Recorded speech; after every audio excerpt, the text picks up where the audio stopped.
உலகத் தமிழ் மக்கள் உங்கள் அனைவருக்கும் எனது அன்பான வணக்கங்கள். என்ன நேயர்களே, உலகெங்கிலும் பிறவி வாழ்ந்து வந்து கொண்டிருக்கக்கூடிய எனதருமை தமிழ் சகோதர சகோதரிகளை, தொழில் மேன்மையும் வக்ரமும்.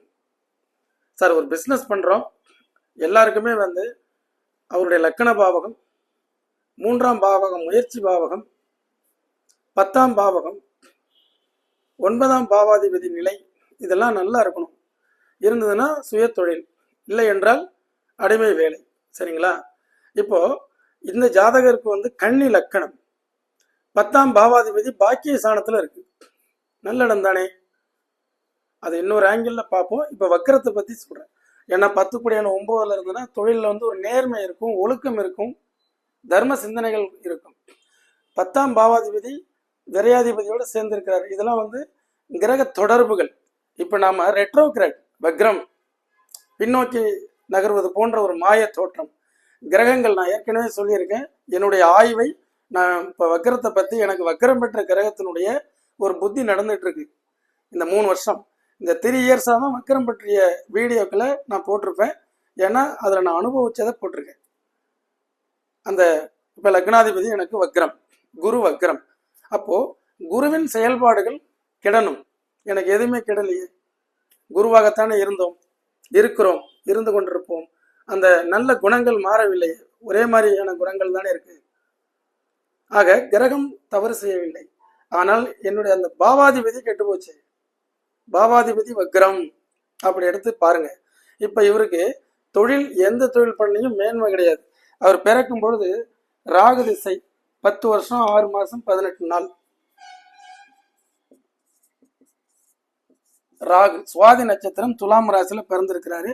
லக்னத்துல சனி செவ்வாய். பொதுவா லக்னத்துல சனி செவ்வாய் இருந்தாலே போராட்டகரமான வாழ்க்கை. இது கிரக அடைவுகள். அதே மாதிரி இந்த ஜாதகருக்கு பொறுத்த வரைக்கும் இன்வெஸ்ட்மெண்ட், 2ஆம் பாவாதிபதி, 2 குடையவன் யாரு? இன்வெஸ்ட்மெண்ட். ஒரு தொழில் ஆரம்பிக்கிறோம், அது பணம் போட்டு செய்யற தொழில், பணம் போடாமல் செய்யக்கூடிய தொழில். இவர் பணம் என்னிடம் ஆலோசனை கேட்டிருந்தால், இவர் ஆலோசனை வரும்போது நான் ஒரு டேக் டைவர்சன் எப்படி மாற்றி விட்டோம்னா, புரோக்கரேஜ் போங்க. 10 குடையவன் புதன், புதன் 9ஆம் இடத்துல இருக்கு. ஒரு இடத்துல இல்லாமல் புரோக்கர்ஸ் என்ன செய்வாங்க, ஒரு வீடு புரோக்கர், வாகன புரோக்கர், ஓடிக்கிட்டே இருக்கிறது வாகனம், இது மாதிரிலாம் நான் சொல்லி அவருக்கு அனுப்புறேன்னு வைங்க. இப்போ முதல்ல நான் என்ன ப்ரெடிக்ஷன் சொன்னங்கிறத விட அவருடைய நிலைப்பாடுகள் என்ன இருக்குங்கிறத நீங்கள் ஜாதகம் அழகாக சொல்லும். ஒரு சம்பவம் என்பது அந்த ஜாதகத்திலேயே ராசி கட்டத்திலேயே நிகழக்கூடியது.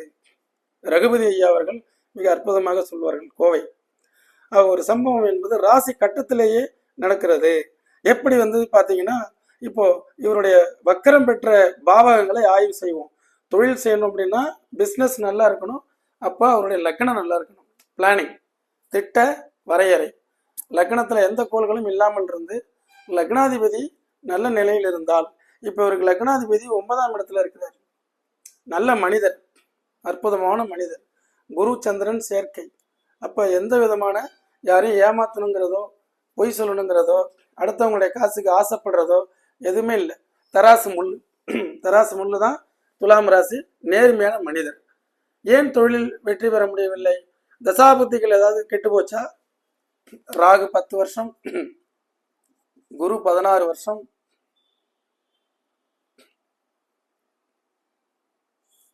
இருபத்தி 6 வயது 6 மாசம் 18 நாள் வரைக்கும் குரு. சனி திசை போயிட்டு இருக்கு 19 வருஷம். இவர் இப்போ என்னை பார்க்கறதுக்கு வர்றார். எது செஞ்சாலும் பிஸ்னஸ் என்னால் எதுவுமே பண்ண முடியல, என்னால் அடுத்தவங்க ஆதாயம் அடைகிறாங்க. அவருடைய ஸ்டேட்மெண்ட். ஏன் அடுத்தவங்க ஆதாயம் அடைகிறாங்க? 10ஆம் பாவாதிபதி 9ஆம் இடத்துல உங்களுக்கு வக்கரமாகி இருக்கும் பொழுது இவருடைய ஜாதக அடிப்படையில் தொழில் அவ்வளவு சிறப்பாக இல்லை. ஒன்று, இவருடைய பிளானிங், திட்ட வரையறை நல்லா இருக்கணும். லக்னம் சனி செவ்வாய் சேர்க்கை கெட்டு போச்சு. இந்த லக்னம் சனி செவ்வாய் சேர்க்கை, 8 குடையவன் லக்னத்தில், 6 குடையவன், 8 குடையவன் லக்னத்தில், 6ம் 8ம் லக்னத்தில் இருந்தால் அவர்கள் ஜாதகர் பிஸ்னஸ் பண்ணி அந்த தொழில் ஸ்தானாதிபதி, அதாவது சனியினுடைய திசை 27லேருந்து 45. அப்போ கிட்டத்தட்ட அவருக்கு 43 44 வயசு. இவருக்கு 42 முடிஞ்சு 43 வயசு நடந்துட்டு இருக்கு. நான் என்ன கேட்டேன்னா, கடன் இருக்கிறதா? கடன் தான் எக்கச்சக்கமாக இருக்கிறது. நான் எவ்வளோ கடன் இருக்குலாம் யாரையும் கேட்க மாட்டேன். சார் உங்கள் சக்தியை மீறி கடன் இருக்கு, அவ்வளோதான்.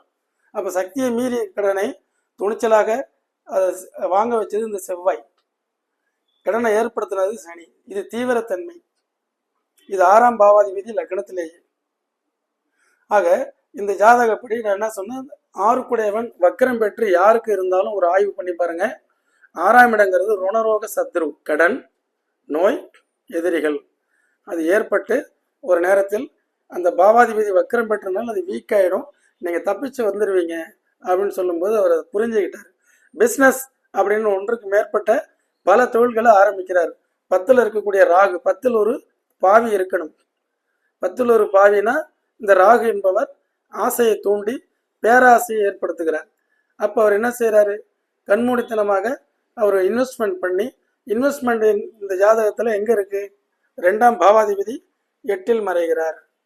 இன்வெஸ்ட்மெண்ட் யாருக்கெல்லாம் 8ஆம் இடத்துல இருக்கோ பணம் போட்டு எடுக்க முடியாது, கொடுத்த பணம் திரும்பி வராது.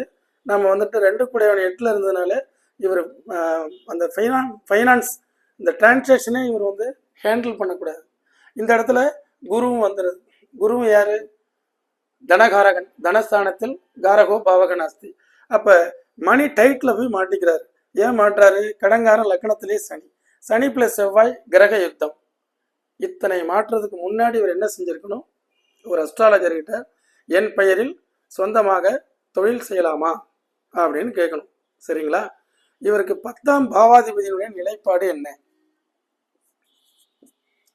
10ஆம் பாவாதிபதி புதன் வக்ரம்.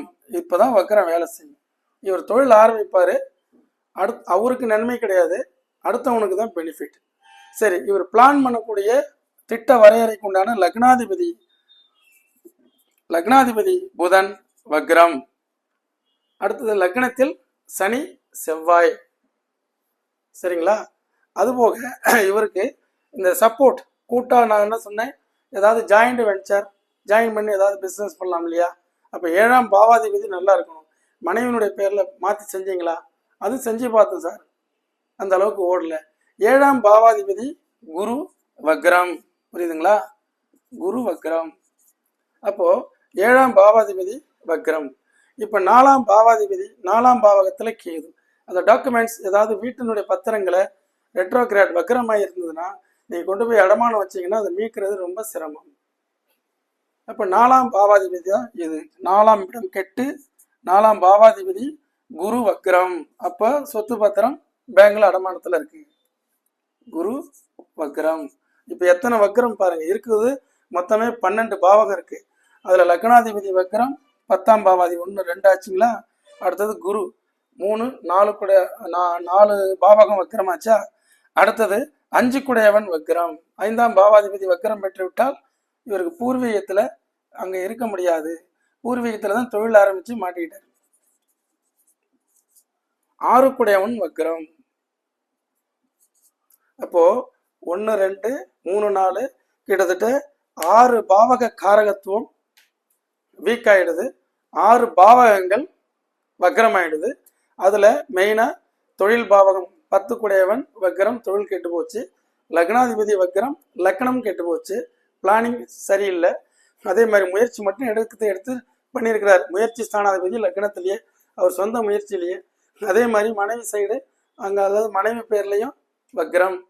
4 குடையவன் சொத்து பத்திரத்தெல்லாம் கொண்டு 4ஆம் பாவாதிபதி வக்ரம் பெற்றவர்கள் அடமானம்லாம் வச்சிங்கன்னா நல்ல திசை நடந்ததுன்னா தப்பிச்சிருவீங்க. அப்படி இல்லைன்னா சிக்கல் அப்படிங்கிறதுக்கு உதாரணம். தொழில் மேன்மையும் வக்ரமும் அப்படிங்கக்கூடிய தலைப்புல உங்களுக்கு புரியும்படியாக விளக்கி இருக்கிறேன். ஒரு சம்பவம் ஒரு ஜாதகத்தில் எவ்வாறு நிகழ்கிறது.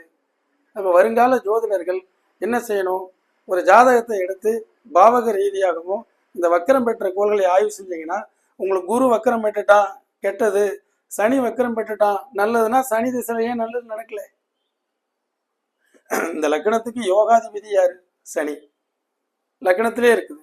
நல்ல யோக பலனை தரணுமா வேண்டாமா? இந்த 26 வயசுல இருந்து 45 வயசுக்குள்ளார இவர் கோடீஸ்வரன் ஆகணுமா வேண்டாமா? ஆகலையே. ஆக வருங்கால சோதிடர்கள் வருங்கால சந்ததிகளை வளமாக வாழ்விப்பதற்கு இது போன்ற உதாரண ஜாதகங்கள் உலகெங்கிலும் உங்களுக்கு பயன்படும் என்று எண்ணுகிறேன். என்று உங்கள் ஜோதிட வாழ்வியல் ஆலோசகராக மீண்டும் ஒரு நிகழ்ச்சியில் சந்திப்போம். நன்றி, வணக்கம்.